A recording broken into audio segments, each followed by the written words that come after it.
Screen पे एक तस्वीर देख रहे हैं जिसमें एक तरफ आपको माओ दिख रहे हैं और दूसरी तरफ जो ये शख्स दिख रहा है ये घाना का राष्ट्रपति, पहला राष्ट्रपति। इसमें और माओ के बीच में बड़ी तगड़ी वाली दोस्ती थी। ऐसी तगड़ी दोस्ती कि 1962 में इन्होंने एक ऐसा काम किया जो भारत को बिल्कुल भी पसंद नहीं आया। लेकिन समय का चक्र बहुत बुरा होता है। इनके साथ ऐसा क्या हुआ और उसके बाद घाना किस तरीके से फंसता चला गया, आज अचानक से ये सारी बातें क्यों निकल कर आ रही है? क्योंकि पीएम मोदी घाना पहुंचे और घाना पहुंचते ही चाइना के लिए सबसे बड़ा टेंशन खड़ा कर दिया है। जियोपॉलिटिक्स में बहुत कुछ चल रहा है। हमेशा की तरह वर्ल्ड मिरर के इस एपिसोड में जानने को मिलेगा बहुत कुछ, इसलिए वीडियो को अंत तक जरूर देखें। मैप में अगर देखें आप तो यहाँ है घाना। 5 जुलाई 1960 को चीन और घाना के बीच में कूटनीतिक संबंध बने और इसकी नींव किसने डाली? घाना के पहले राष्ट्रपति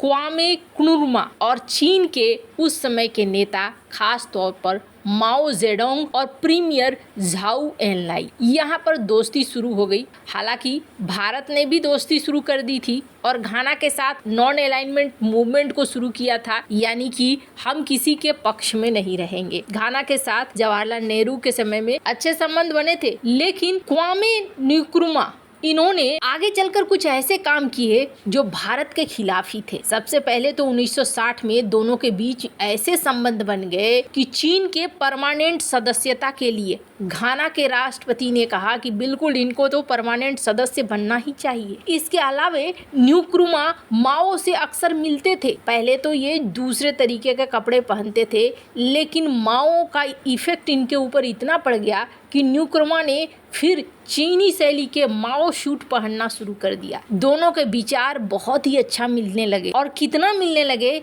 इसका अंदाजा आप ऐसे लगाइए कि 1962 में जब भारत और चाइना के बीच युद्ध हुआ तो इन्होंने चाइना का पक्ष ले लिया और चाइना के पक्ष में ये खड़े हो गए। लेकिन राजनीति और समय का फेर बहुत ही ज्यादा अलग होता है और कई बार बहुत क्रूर होता है और ऐसा ही हुआ नक्रुमा के साथ। 1966 में ये चाइना पहुंच रहे थे और रास्ते में थे, लेकिन यहाँ घाना में तख्ता पलट हो गया था। हालांकि उस समय आरोप लगाया जाता है कि ये तख्ता पलट कहीं न कहीं अमेरिका की वजह से हुआ था। अब इसमें सच क्या है वो वही लोग जाने। लेकिन जब तख्ता पलट हुआ तब सीन क्या था, नक्रुमा को कुछ नहीं पता था। अपने प्रतिनिधि मंडल के साथ ये चाइना के एयरपोर्ट पर उतरे और चाइना के जो प्रीमियर थे झाऊ एनलाई, उनको सब पता था। वैसे तो इन्होंने आते ही बहुत अच्छे से स्वागत किया, वहीं एयरपोर्ट पर ही इनको सच बताया गया कि आप तो यहाँ आए हुए हो और आपके वहाँ पर तख्ता पलट हो गया है। अब बाकी जो मेंबर थे उनके साथ वो धीरे धीरे खिसक लिए कि भाई अब तो ये सरकार रहा नहीं,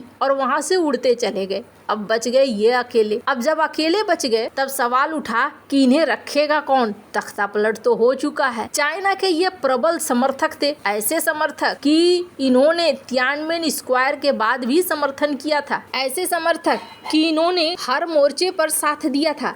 लेकिन चाइना ने कहा नहीं जी, हम नहीं रख सकते हैं आपको। क्यों?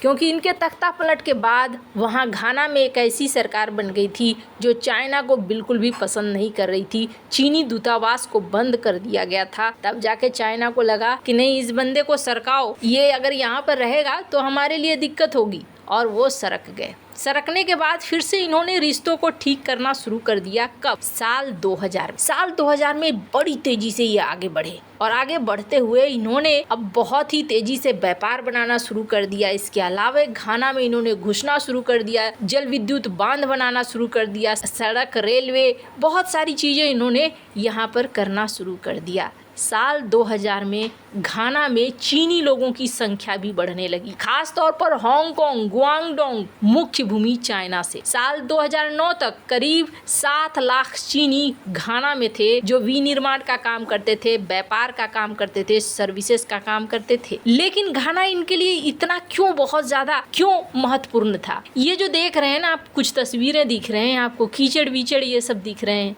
ये कीचड़ विचड़ नहीं है, ये सोना है। सोना, जिस सोना को निकालने के लिए चाइना यहाँ पहुंचा। लेकिन जैसे जैसे खनिज निकलते गए, बहुत सारे रेयर अर्थ मटेरियल घाना में मिलते हैं, जैसे जैसे ये मिलने लगे ना, वैसे वैसे चाइना का लोभ और लालच भी बढ़ने लगा।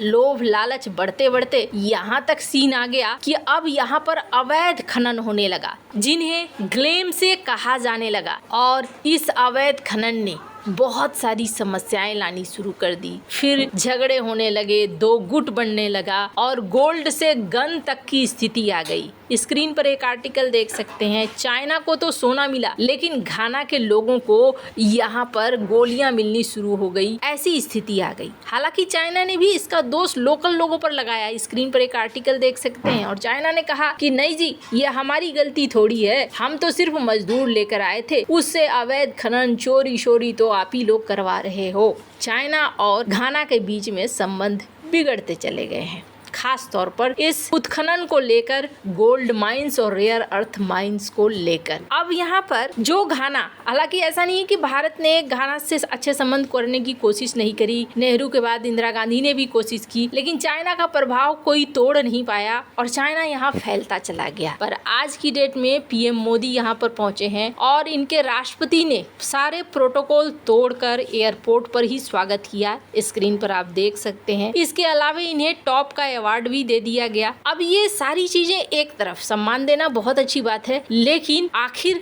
आगे का फायदा क्या है तो आपको बता दूं, आगे का सबसे बड़ा फायदा जो भारत को यहाँ मिला और वो है रेयर अर्थ मटेरियल से लेकर सांस्कृतिक से लेकर आयुर्वेद तक 4 समझौते ऐसे हुए हैं घाना के साथ। घाना अब भारत के साथ मिलकर उत्खनन, प्रोडक्शन, इन सब में साथ आएगा रेयर अर्थ मटेरियल के लिए। खास तौर पर दोनों देशों ने ये भी तय किया कि हम एक दूसरे के साथ अपने व्यापार को बढ़ाएंगे। अब आपके मन में ख्याल आएगा कि ये प्रोटोकॉल तोड़कर पीएम मोदी से मिलने एयरपोर्ट क्यों आए, तो आपको याद होगा जब भारत में G20 की मीटिंग हो रही थी, भारत ने फुल सपोर्ट किया था अफ्रीकी संघ को G20 में शामिल करने का। और ये जो भारत का दांव था ये बहुत ही बढ़िया चला। भारत के इस कूटनीतिक जीत ने भारत को अब अफ्रीका में एंट्री करवानी शुरू कर दी है, जो भारत के लिए बहुत ज्यादा जरूरी है। अफ्रीका वो जगह है जहाँ ढेर सारा खजाना है, लेकिन ये खजाना अब उतना आसान नहीं रह गया है। पर फिर भी देर आए दुरुस्त आए। वैसे भारत के साथ सीन क्या है, भारत के साथ लंबे समय तक ऐसा सीन रहा है कि धरती लगे फटने तो प्रसाद लगे बटने। अभी यहाँ पर रेयर अर्थ मटेरियल को लेकर मारामारी चालू है और जिस तरीके से चाइना ने रोकना शुरू किया है, अब जाकर इन्होंने भी हाथ पांव मारना शुरू कर दिया है। 2-3 साल या हो सकता है कुछ महीने भारत काफी हद तक चीजों को रेयर अर्थ मटेरियल में संभवतः ठीक कर सके। वैसे आपको क्या लगता है इन सब मामले में, आपकी क्या राय है, कमेंट कर जरूर बताएं। जल्द मिलते हैं अगले वीडियो में नई खबर के साथ।